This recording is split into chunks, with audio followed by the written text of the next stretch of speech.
down toward the end of the skiway. I think next time we come in, we better land about 1,000 or 1,500 feet farther down, say the nose ski a little bit. After World War II, scientists across the globe returned to their quest for knowledge of the physical world. By the 1950s, the technologies existed to greatly improve the gathering of scientific data in remote regions of the world. International coordination and planning began in 1952 for a major scientific investigation of the planet, in spite of the Cold War. The IGY was the International Geophysical Year.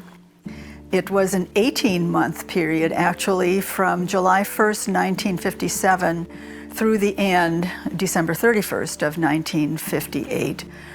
During that time, the scientists of 66 countries went out to try to understand the physical Earth.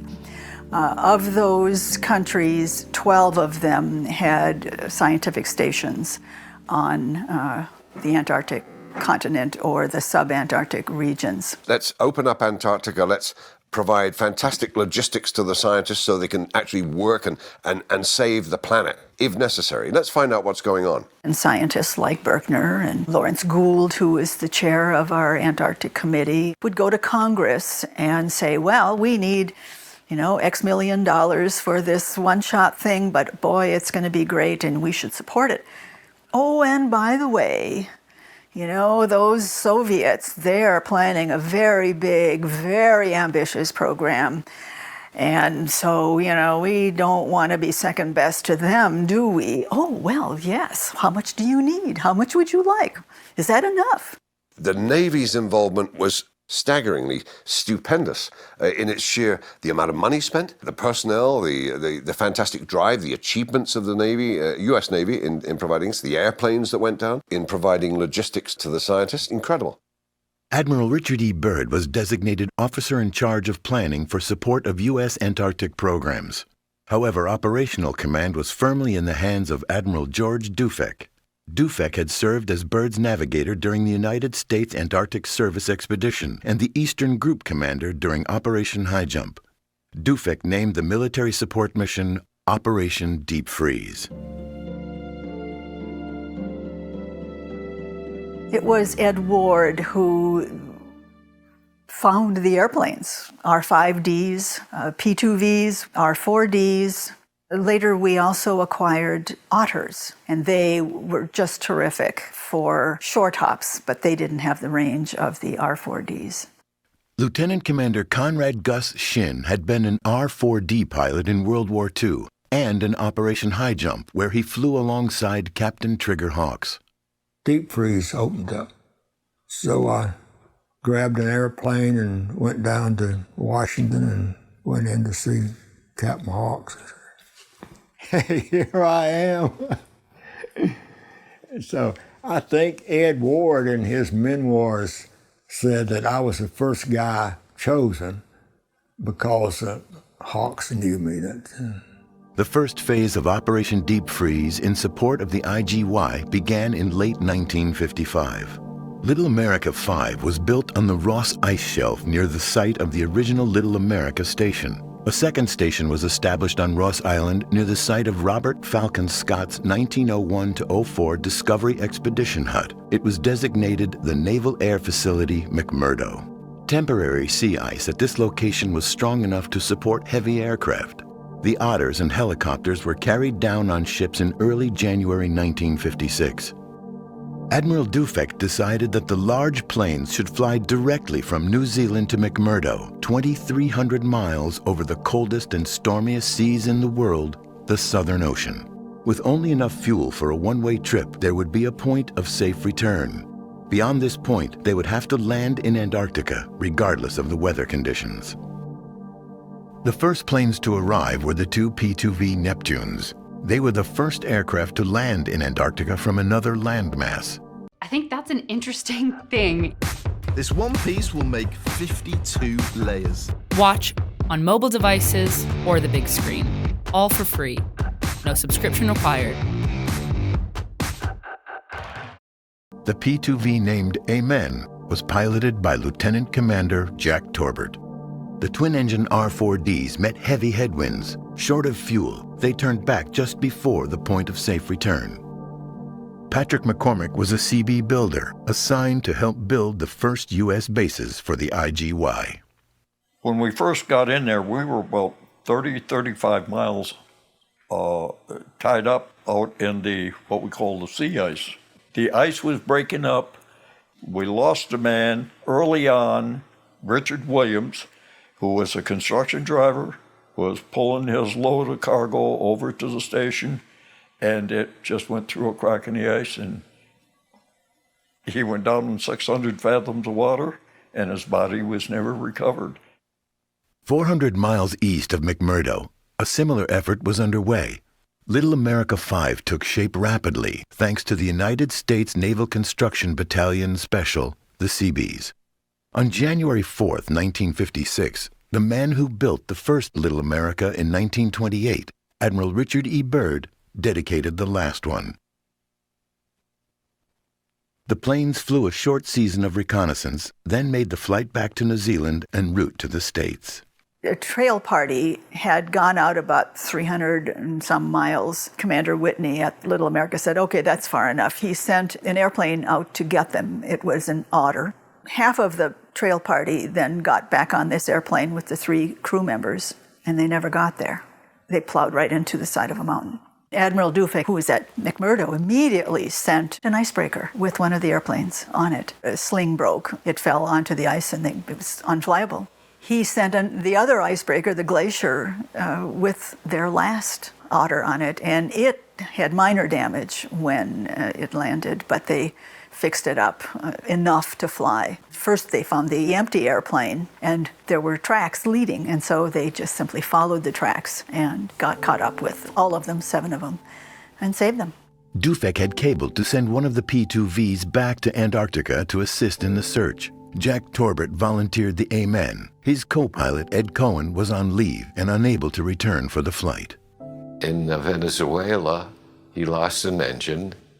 When he turned around, he lost another engine, and he crashed in the Orinoco River Valley.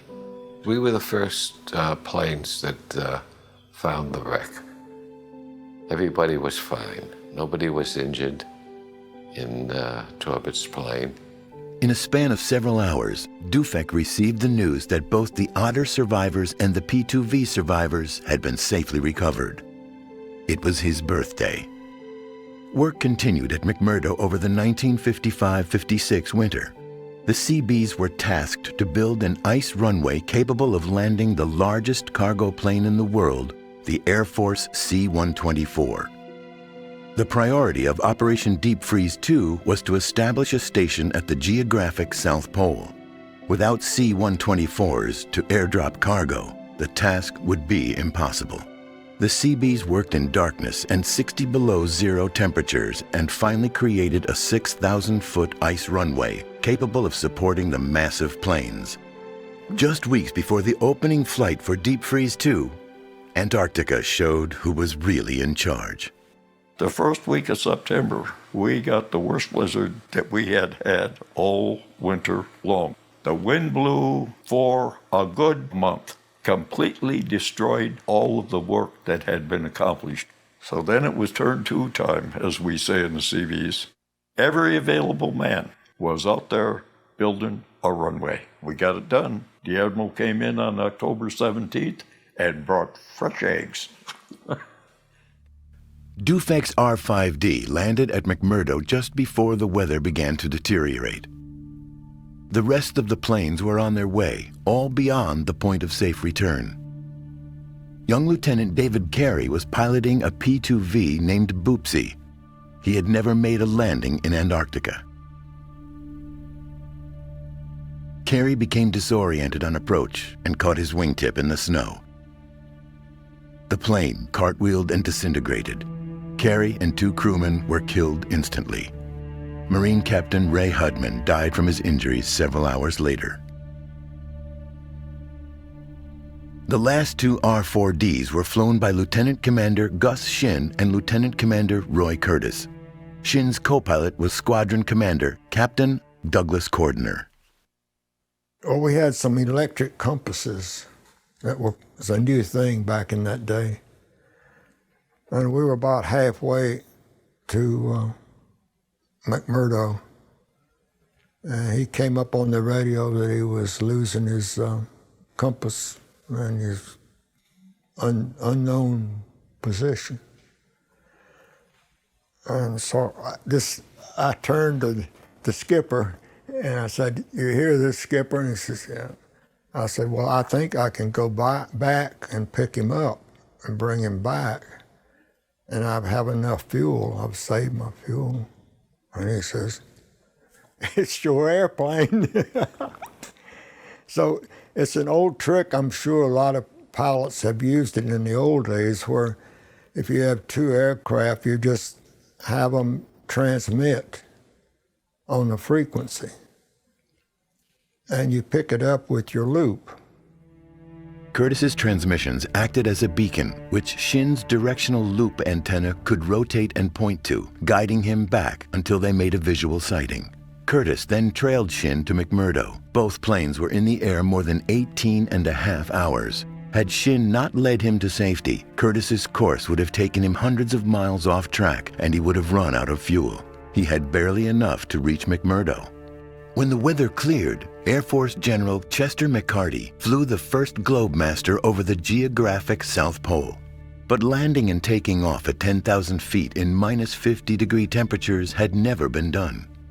Dufek was anxious to occupy the geographic South Pole, and for good reason.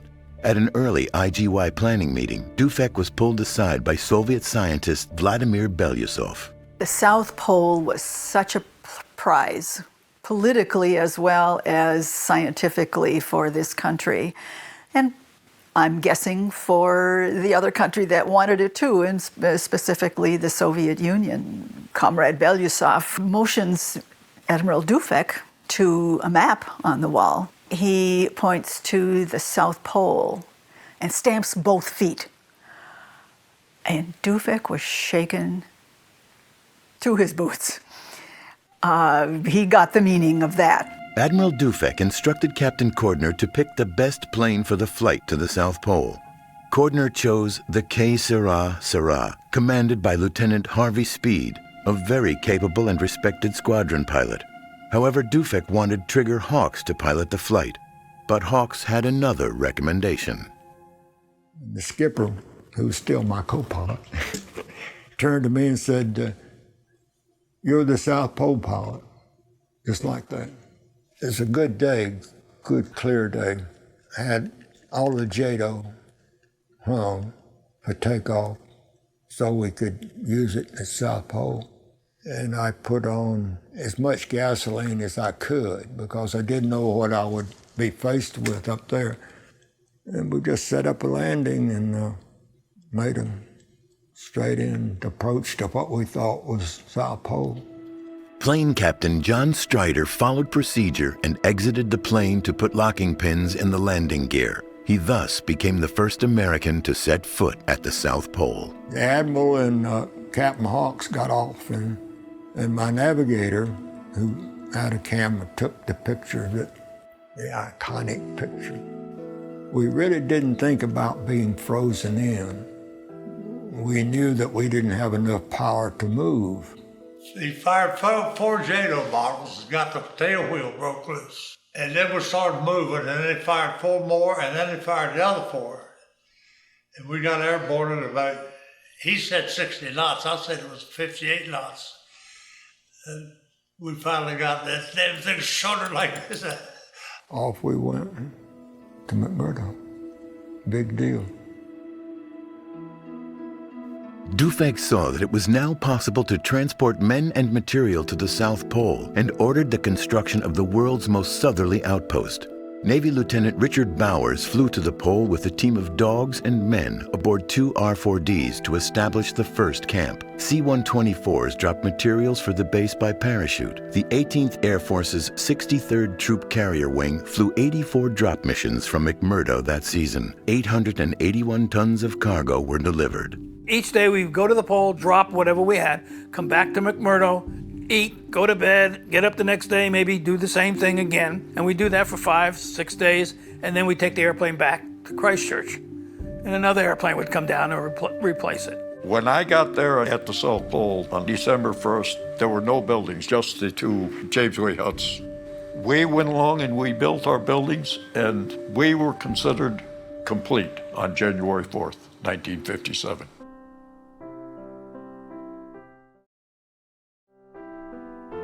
Admiral Richard E. Byrd died on March 11, 1957.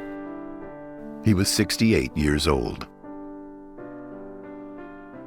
The scientists who were with Byrd became the mentors of the generation who went to Antarctica for the International Geophysical Year, and they, in turn, became the teachers and the mentors of the scientists who are in the polar regions right now. He really was amazing in the way in which he brought 20th century industrial technology to Antarctica. In the end, I think he was seen as somebody of another age, somebody in the 20s and the 30s, when Dickie Byrd going south again was a great adventure.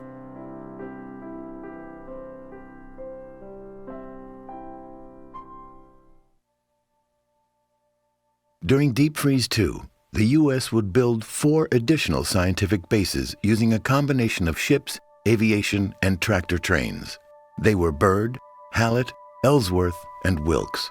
Construction relied heavily on D-2 Caterpillars, which pulled loads across the ice which were far too heavy for sled dogs. Photographer Tim Timmerman was assigned to document a D-2 tractor from assembly in Illinois to active duty at the South Pole. I decided that I would shoot from the plane of it going out. And there's another photographer that was at the pole, and he would record the descent. And we came across in 5, 4, 3, 2, 1 drop. And as soon as that went out of the airplane, 2 of the parachutes ripped away because the nylon cord was frozen. The main chutes deployed and they broke apart.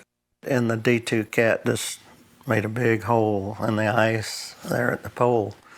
And now we're looking at a hole, and all you can see is those parts individually where they just disintegrated. The D2 had disintegrated, and there's all those parts by themselves again. Just like I'd seen them new go together. Assembling the Ellsworth station on the Filchner ice shelf proved to be the most challenging of the 4. The ships carrying supplies had difficulty navigating ice in the Weddell Sea, and it was late in the summer season when they finally arrived. Despite their best efforts, the base wasn't complete before the ships had to depart to avoid freezing in. They left us 39 people to build the rest of the base. And so that's what we did. We suddenly became carpenters and electricians and what have you, and we put the base together in some sort of fashion. Jayberg piloted the helicopter and 3 Otters that were assigned to the base, which was under the leadership of Captain Finn Ronnie. Captain Ronnie decided he wanted to go towards the base of the Palmer Peninsula, and we discovered one of the few known emperor penguin rookeries. Thousands of birds, from adults to chicks to dead chicks and so forth. In October 1958, Lieutenant Commander Robert Epperly was flying his R-4D from New Zealand into the unpredictable Antarctic to McMurdo Station. The weather seemed to be good, forecasts were good.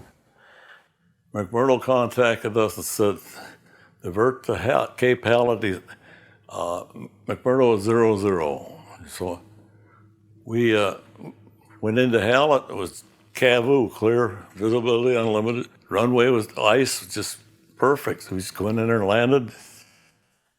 In the meantime, a radio message we'd received, there were 3 or 4 C-124s that were just returning from the pole. I called down and said, send them up here, the weather's fine, the runway is in good shape. On the runway, it's just bare ice. Well, Lieutenant Commander Epperly said to me, Chief, he says, let's go down to the airplane and crank up the radar and see if we can help these people out. And the C-124s were coming and he talked them down, you know. We all landed safely, and that was my first experience on the ice. A few days later, in gratitude to the people at Cape Hallett, they sent a C-124 down with goodies and so forth, and then we're going to airdrop them, I guess, in Hallett. Very sudden storm came up, and unfortunately they hit a mountain peak that rings the Hallett area. My boss, Dick Conger, and I were the only two photographers there at the time at Hallett. We had to document, it needed documentation, that crash. He and I heloed up to the crash site, and it was difficult, seeing someone you knew either dead or injured. Lieutenant Commander Edgar Potter found and evacuated the 7 survivors and 6 dead back to McMurdo. Helicopters were proving their worth in rescues, reconnaissance, short-range travel, and construction, but by no means were they immune to Antarctica's wrath. The helicopter flew quite well, except it had no heating to speak of, and the controls became so cold your hands would freeze on the controls, and we'd have to switch off with one of the other pilots in order to get your heat back into your hands again. John Berendt was a young seismologist during the IGY, the start of his long career in Antarctic science. There was one U.S. field program during the International Geophysical Year, and that was the Over Snow Traverse program, where we made glaciological and geophysical measurements. This was separated into 3 areas, one out of Ellsworth Station, one out of Byrd Station, and one out of Little America. R4Ds were used regularly to move personnel, equipment, and supplies to support the Over Snow Science traverses, flying from McMurdo's Williams Field. Buzz Dreyfus was a Navy R4D pilot in Deep Freeze 4. On January 4th, 1959, he and his co-pilot Dutch Gardner were scheduled to depart McMurdo on a normal resupply mission. I got up that morning and started out, and he was still in bed, and I thought, well, you just go ahead and stay in bed, Dutch, because you need your sleep. And I found somebody else. But we got back, and one of the guys met me at the aircraft and said, did you hear about Dutch? I said, what about Dutch? I've been flying all day. He said, Dutch just got killed over at Marble Point. He had apparently been taken off, was gusty that day, and he apparently dipped a wing like this and just caught the edge of the end of the tip on the snow, and it flipped him. He cartwheeled down the runway, and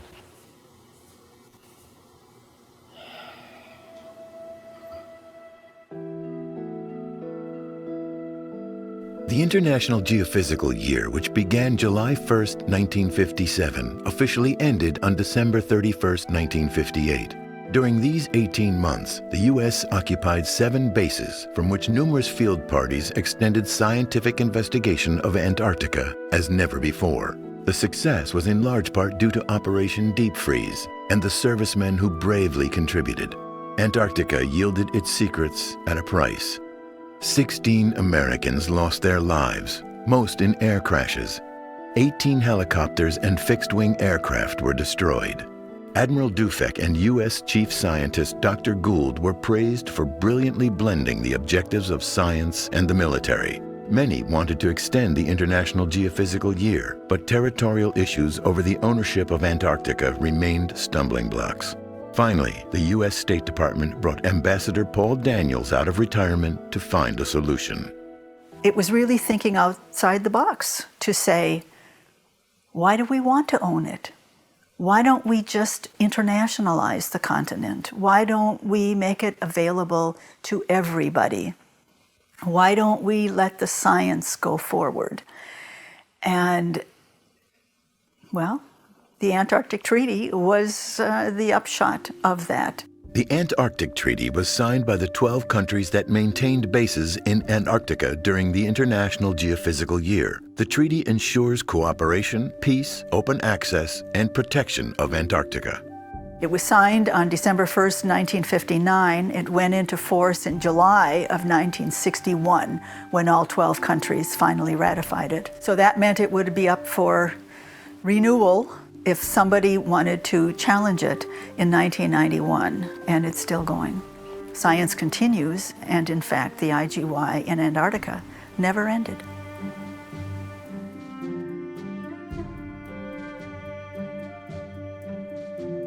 On March 1, 1959, the United States military opened a new facility at the Christchurch Harewood Airport in New Zealand to continue providing support for the research in Antarctica. As the science mission expanded, an aircraft with more carrying capability than the R-4D was needed to support large scientific field camps in remote areas. Lockheed had developed a ski-equipped version of its new C-130 cargo plane for use by the Air Force in support of distant early warning system stations in the Arctic. In January 1960, the Air Force successfully tested the new ski-equipped aircraft in the Antarctic. Because of those skis, they could land at the South Pole, they could land at Byrd, and in fact, they could land anywhere. It was designed when they were using slipsticks and guys were drawing stuff out on drafting tables. It wasn't a supercomputer, so they over-engineered it. And, you know, thank God they did, because they took a lot of, especially in the open field, they got beaten up quite a bit. So it was 3 times stronger than their normal aircraft. And when you landed in the sastrugi down there and you beat yourself to pieces on it, it saved my bones several times. Had jet engines or turboprop engines, and those were actually so much better for flying in cold weather than an old reciprocator that it just got to you right away. You don't have to worry about preheating and all this before you start up, and have to worry about the cold weather at all. The Hercules LC-130 flew higher and faster than the R-4D, had greater range, and carried 7 times the cargo. They were rear-loading and were designed to carry helicopters and tractors. The LC-130 eliminated the need for field parties to winter over to accomplish a full summer season of science in remote areas. After the Antarctic Treaty was established, then the U.S. began to do geologic programs. And so they would fly out a long distance and set up a geology field camp.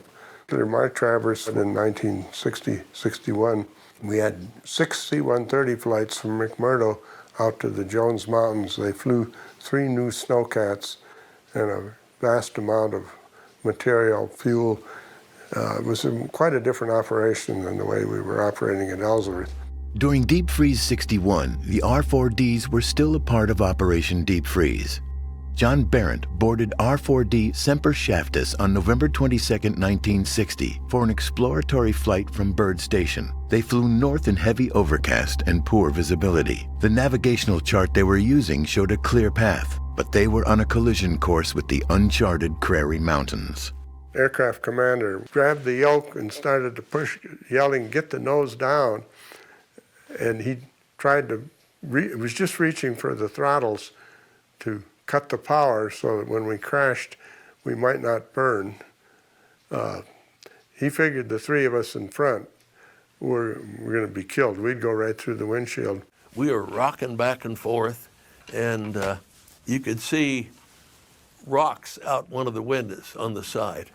Plane captain and the pilot thought we had hit something with all the shuddering. The whole plane was shaking. We tried to go through a 10,000-foot pass flying at 9,000 feet was our basic problem. Everybody decided, why don't we just go the heck back to Byrd? Inspection of the aircraft verified they had damaged the wingtip. The margin of survival was literally inches. The Prairie Mountains incident underscored the need for current, detailed maps of the continent. The U.S. Geological Survey was the agency responsible for mapping the United States. They would now map Antarctica after the IGY. Finding the right aircraft to support the mappers would be key to their success. The early version of the Hueys, HU-1Bs, they're gas turbine. You know within 96 the time you crank them up whether you're going to be redlined or whether you're all set to go. And it didn't care how cold it's been, whether you've been weathered in for 3 days, brush them off, get the snow out of there, and you're ready to go. The Huey was the same aircraft that a lot of pilots had experience flying in Vietnam. So we were a great beneficiary of getting helo pilots with hundreds and hundreds and hundreds of hours of experience in that airframe. The powerful Huey allowed surveyors access to mountains over 10,000 feet in elevation. Maps made in 1961 to 63 were used by scientists for many years. Aviators need accurate weather information as well as accurate maps. Weather changes in Antarctica can be dramatic and extreme. Well before the era of weather satellites, determining Antarctic weather patterns was challenging and often inaccurate. Readings taken at the few bases scattered across the huge continent were the only source for forecasts. Cooperation was key in gathering as much data as possible. There was a wonderful program that America's chief scientist in Antarctica, Harry Wexler, proposed, which was Antarctic Weather Central. He wanted everybody especially to cooperate on not only reporting on the weather, but analyzing it. The Russians, they said, well, okay, we want to be there. And Wexler was smart enough to say, how about we bring a meteorologist to Mirny? And at length that happened. And it was a wonderful melting of that Cold War. They collected all the data by hand-keyed circuits, and we would convert 5-number code groups in International Weather Code to weather symbols and plot them by hand on the map. Then the analysts would try to connect them up with isobars, equal lines of pressure, and figure out where the highs and lows were and which way they were moving so they could make a forecast. While wintering at Byrd Station, a Russian weather exchange scientist had a stomach ulcer deemed critical. Admiral Tyree dispatched the first U.S. medical evacuation during the winter. On April 10, 1961, LC-130 number 321, piloted by Commander Lloyd Newcomer, departed Christchurch and landed at Byrd Station in the few hours of dim light available. Flying in the Antarctic winter was proven possible. But for every success, Antarctica balances the scales. That November, a P-2V carrying 7 Navy crew and a geophysicist departed McMurdo for a 3,500-mile aerial survey of East Antarctica. They landed near Wilkes Station to overnight. Australian geophysicist Bill Birch and a Navy crewman stayed to refuel the plane from 55-gallon drums. All we had was a hand pump, so it was a very tedious task, made all the more frustrating because as we pumped up into the belly of the plane, fuel seemed to be streaming out from some drain hole in the rear. Normal spillage, my companion assured me. Seconds after liftoff, the fuselage exploded into flame and the P-2V crashed into the snow. Knowing where most of the crew had been sitting, it was obvious where they should be, and led by that faint, sweet, sickly smell of badly burned flesh, we found a jumbled mass of almost unrecognizable bodies. LC-130 number 321 arrived days later to pick up the survivors and the remains of 5 bodies. We flew in 1 month's period, 560 hours on that airplane. Now, there's only 744 hours in a month. It worked out just right. You might fly 3 flights in 1 day. The Hercules planes and Huey helicopters were used extensively in the 1962-63 season. A geology team from Ohio State University, headed by Dr. George Dumani, was working from a remote camp in the Horlick Mountains and exploring by snowmobile. Larry Lackey was a student on that team. For us, it seemed like a one-time thing to be lucky enough to get those helicopters. In the 60s, it was a pretty lucky thing.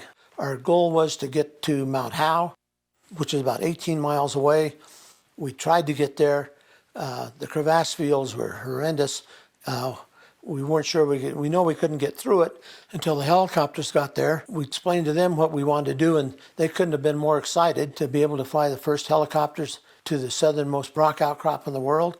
We flew, landed on the flank of Mount Howe, and then when we finished our work, we loaded up and we flew about 2 or 3 miles south of Mount Howe, and there was a hole in the ice with a rock sticking through, a diabase sill, and that, as far as we know, was the southernmost outcrop in the world. In the 1960s and early 70s, the military phased out reciprocating engine aircraft. The C-124 was replaced by the Air Force C-141 Starlifter and later the massive C-17 Globemaster III. One of the last to go was the C-121 Super Constellation in Deep Freeze 71. The opening flights that year departed for McMurdo on October 8, 1970. The C-121, named Pegasus, was the last plane to take off. Opening day was a big deal. They wanted all the planes to be up and land at the same day. And we had 5 C-130s and 2 C-121s, the old Super Connies. I was on the last C-121. We were 3 or 4 hours out and the weather took a bad turn. C-121 can only take 25 knots of crosswind. And the winds were down, they were 45 knots and gusting higher. If you'd make approaches, couldn't see the skiway or runway. We were supposed to land on the wheels there. And the guy beside of me, Arlen Dyer, I remember he had been there before, and he said, get your coat on. Myself and this other loadmaster were seating on the right side of the aircraft, just by the wing. We were right by the escape hatch. I remember he hit and bounced in the air, came back down, and the right wing hit and just broke off, and we spun around. We didn't loop, but we spun around, and then the front came up, back down, the strut came up through the floorboard and hit the navigator, busted up his leg a little bit, and the co-pilot got a gash on his head, and that was it. But there were 80 of us on this plane. Left wing was up in the air. Number 1 and number 2 engine caught fire. They hit the bottles. So they says, "Oh, got to get out." And the wind chill was off the chart, and I don't know what, it was minus 125 or colder. We were lucky, and just looking back, sitting over a wing that came up was really, really scary. It was inevitable that adventurous civilian pilots would see Antarctica as a great challenge. There were no borders to prevent them from attempting to fly across the continent. Elgin Long set off on a pole-to-pole circumnavigation of the Earth in November 1971. He had on board his Piper Navajo, the first compact inertial navigation system. It proved invaluable to Long's flight and sparked interest from the Navy. The weather had been very bad over the pole, and they told me, don't hesitate and don't go circling around somewhere. Just get that airplane on the ground. We got weather coming in. Well, I was met by Captain Eugene Van Reeth, and he'd evidently been already told that I didn't seem to want or need any help. And I didn't, because I was trying to make a point. And I made the point because after greeting me and congratulating on the flight over the pole, he said, "Can you show me a little black box you got on this thing?" And that little black box was what we in Delco Electronics and General Motors and even the Navy was trying to get across. You guys could use something like this down here on your small airplanes and your helicopters. And I believe the following year they had them, at least on their transport airplanes. Inertial guidance is especially useful in Antarctica because of the challenge of navigating there. Magnetic compasses are useless near the South Magnetic Pole. Computing geographic position is difficult because the meridians of longitude all converge at the pole. Tools which rely on sun and star observations only work in clear weather conditions. Gyro compasses and more sophisticated sextants were eventually added to the interior of aircraft. Radar became standard, and by the 1990s, a host of navigational aids were on each aircraft.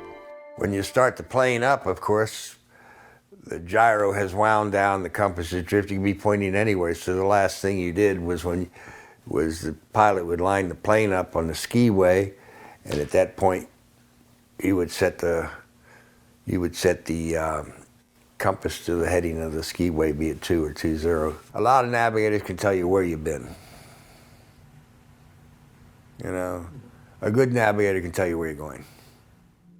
Even with the best navigation, Antarctica remains unforgiving. By the early 1970s, the Navy had made hundreds of LC-130 flights in support of remote stations and field camps without the loss of a plane.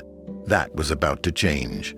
In December 1971, LC-130 number 321 was assisting an ice drilling program at a French base high on Dome Charlie in East Antarctica. Taking off proved eventful. The tragedy came when an airplane in fairly soft snow conditions on the ice out there needed the JATO bottles in order to safely take off. One of the bottles, apparently, the fixture that holds it broke, and the bottle went zooming right through the prop. The effort was aborted, and no lives were lost. Number 321 was declared a total loss and was abandoned on the ice.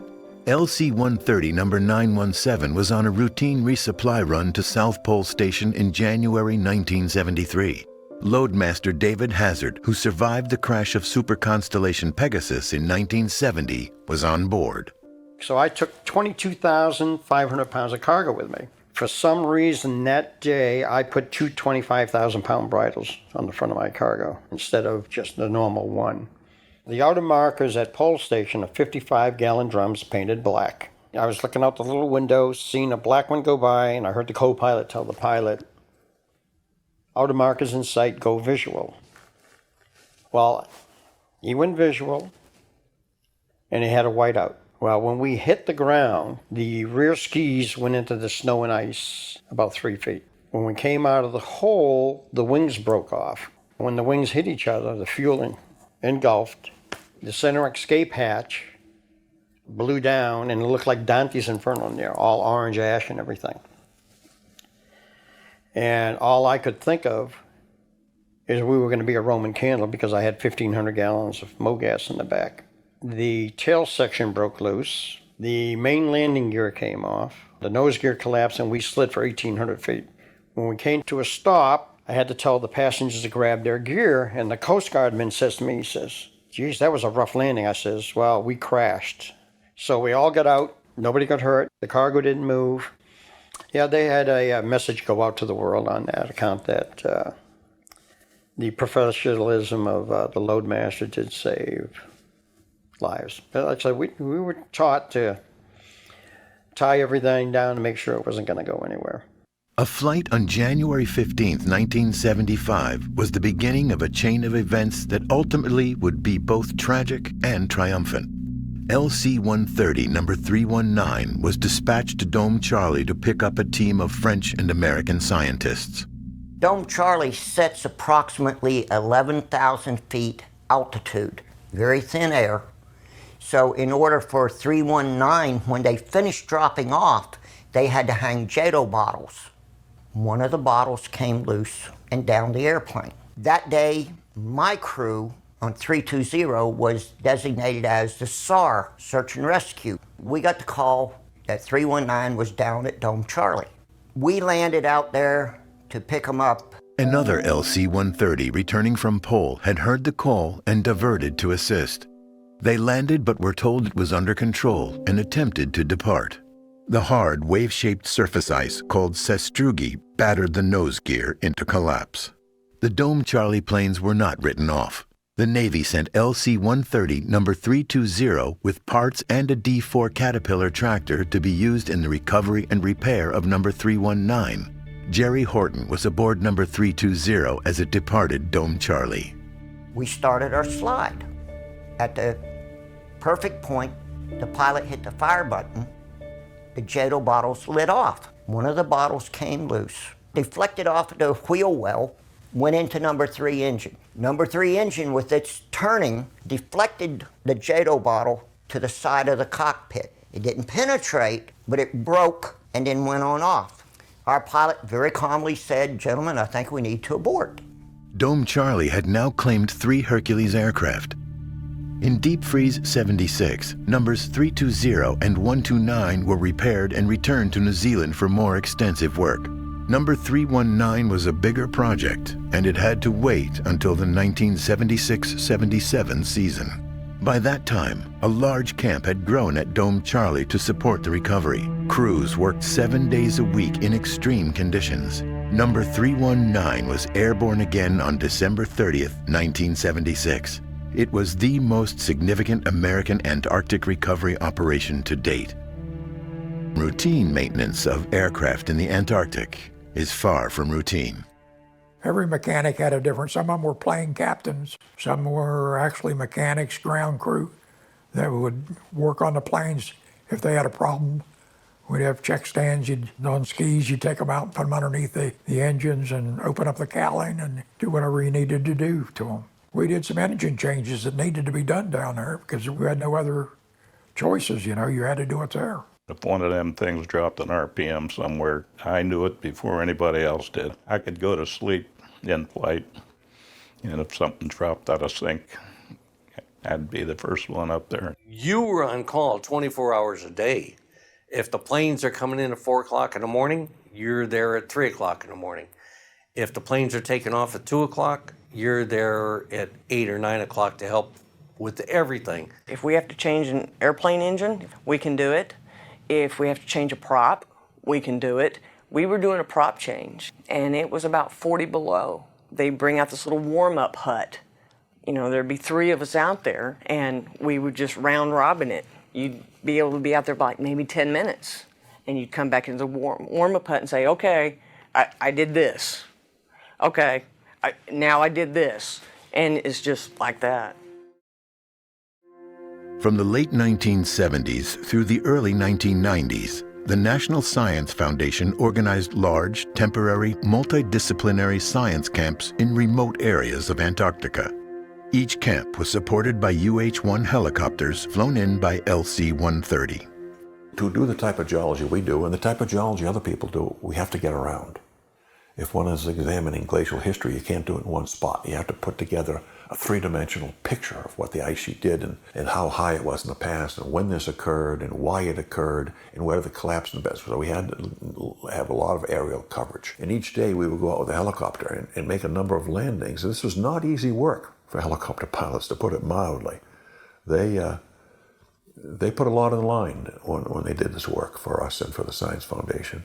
These helicopter camps were spectacular. They had in them various types of geologists, paleontologists, glacial geologists, bedrock geologists, mappers. It was quite an operation.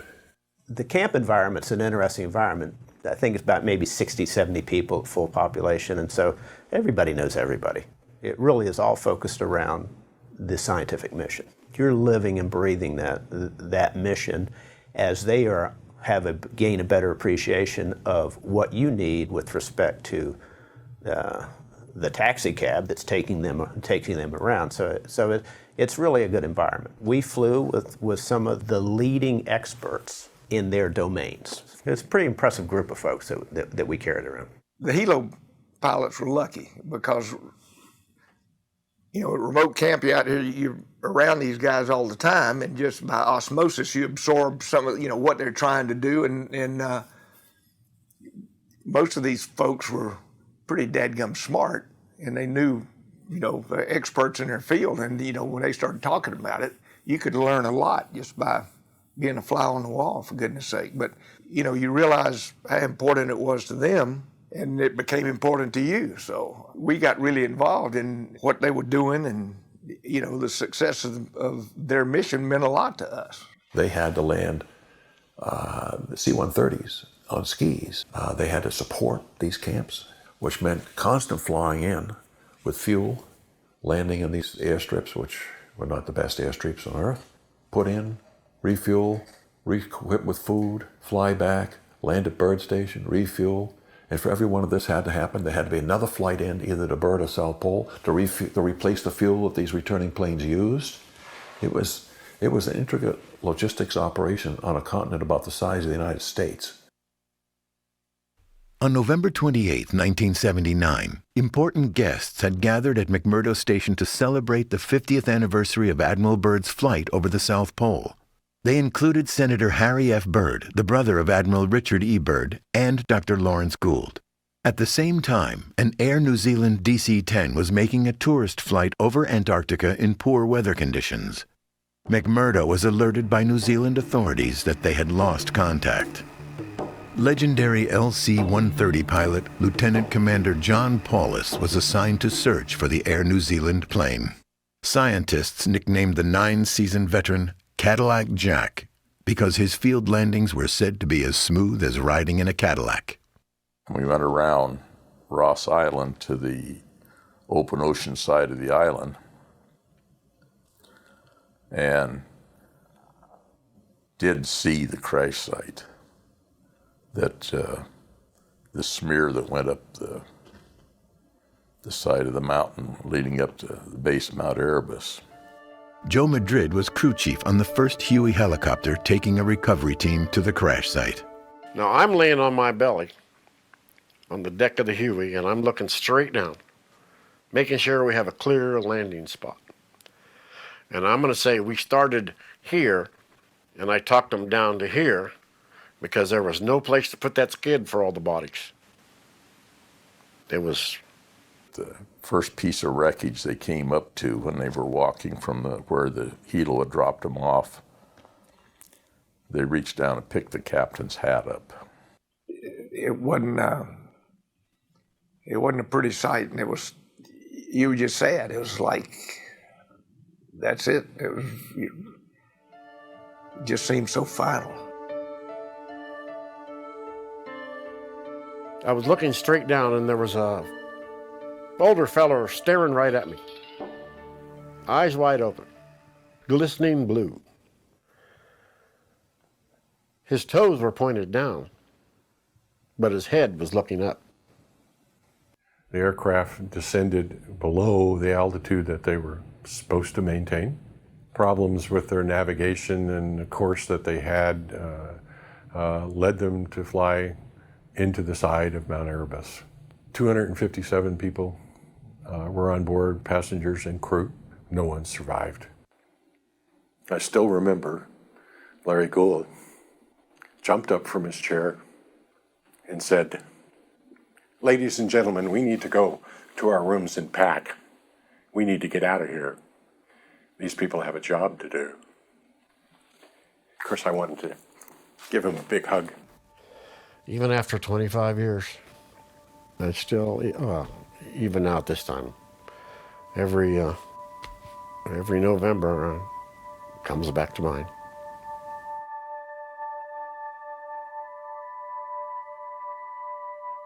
By the mid-1980s, the aging LC-130s in Antarctica had been turned over to the National Science Foundation, but were still flown by Navy pilots. NSF decided that instead of buying a new LC-130, it might be possible to recover and repair number 321 long abandoned at Dome Charlie. ITT Antarctic Services, Lockheed, the Navy VXE-6 Squadron, and a team from the Navy Air Rework Facilities combined forces to resurrect number 321. 16 years of accumulated snow perfectly preserved the plane. Tractors were used to clear large sections of snow, but hand digging was the only option near the plane in order to avoid damage. So they started digging the plane out, and over the next 2 years, got it completely out of snow, pull it up, and started refitting it. And we would send flights out on a regular basis, taking new maintenance workers out, bringing them back, taking in food, taking them all the avionics. During my third season down there, the final season where they were getting ready, they were finally finishing the last bit of fitting of the airplane. We had a flight going out to deliver the last engine, the last prop, the last, the huffer, the more MOGAS, jet fuel. And the visibility was not great that day. It was not a whiteout day, but it was just a lot of white sky, glare, white snow. If I remember right, it's approach turn stall from about 200 feet. Aircraft cartwheeled. I came to hanging upside down in the engineer's seat. We made our way down to the airfield and approached the aircraft. It was broken apart. We were looking for a way to get inside the plane to check for the injured. There was a crack up near the cockpit, or an opening that we had to widen in order to get in there. They basically just grabbed me and started moving me until a skidoo came by with a Nansen sled on the back, and they plopped me on that Nansen sled and got us down to the Jamesways down there and started working on us. I believe that there were 11 souls on that plane with 9 survivors. I think his name was Barney Card, and I think he did a great job keeping the supply officer, I think it's Arnie Corelli, from bleeding out, because he was bleeding big time. So he did a heck of a job keeping everybody alive until they got airplanes in. It's pretty amazing when you see the film that actually 6 people were alive out of that cockpit. You think to yourself, could I have done anything in my mind to prevent what happened? So sometimes you think about stuff like that. Like for about the first 10 years. A stripped-down number 321 took off from Dome Charlie for McMurdo on January 10, 1988. After further repairs, number 321 flew to Christchurch for complete reconditioning. The National Science Foundation saved millions by salvaging the LC-130. The 1980s into the 90s was another time of major change in the aviation support for the U.S. program. The Navy gradually reduced its aviation role. The 109th Air Wing of the New York Air National Guard and civilian contractors began assuming their mission. The Navy did a great job, but flying helicopters in mountains was not what the Navy did with helicopters. And that was a pretty straightforward commercial contract. We also have a commercial contract for small fixed-wing aircraft like Twin Otters. The end of the Cold War and subsequent downsizing of the military in the early 1990s led the U.S. Navy to end its mission in Antarctica. We had a crossover of about 3 years where we did roughly 1/3 of the airlift the first year, 2/3 of the airlift the second year, and then most of the airlift the third year, and then the Navy gradually pulled out over those 3 years. The Navy VXE-6 Squadron was officially disestablished at Point Mugu, California on March 27, 1999, after 44 years of outstanding service. LC-130 number 321, the Hercules that had risen from the snows of Dome Charlie and appropriately named Phoenix, was present for the ceremony. The transition was complete. The transition, I thought, went well, especially considering what we were up against. There were a lot of wrinkles, let's say, that had to be ironed out almost every day. You look at the capability that the U.S. has, and it's still unprecedented. No other country has the ability to put research people out in remote locations. Multiple disciplines of Antarctic science continue to reveal its secrets. Antarctica holds the key to unlocking global climate history and the effects of climate change. It's become a totally different environment in Antarctica, certainly in my career, where it's this collaborative international activity, much, much more so than the early days where everybody had their chunk of the pie. Antarctica is no less dangerous and challenging than it was when the first aircraft rose from its icy surface almost a century ago. Operation Deep Freeze continues to the present day, and aviation remains a key part of it. With a can-do spirit, pilots, crewmen, maintenance, and support personnel face the challenges of Antarctica. I think America can be very proud of the accomplishment. And I'm mighty happy that I had to live through some of it. We were the pioneers, beginning with Byrd, and Antarctica has become a very important laboratory, scientific laboratory to the entire world. I felt they were a classy group of individuals, myself. I had great admiration for them. I would love to go back one day, but it'd have to be at the end of the season when it's at least 2 degrees. I certainly did things that a lot of Marine aviators don't ever do. We just went. And you know, that's great when you go out without rules, and if you're well trained up to that point, then you can learn quickly. It was obvious that it was potentially hazardous. It was exhilarating to go out, and I thought we had the best job going because we got to go everywhere and see everything. Most fun you can have and stay out of jail. I hope we don't muck it up down there. It is it's a laboratory, but it's just an incredible place. New junior enlisted guy, he steps off the airplane and he goes, first thing he says is, "Christ, it's cold here." And the salty chief says, congratulations, you're an expert on Antarctica. Here's a shovel. Get to work.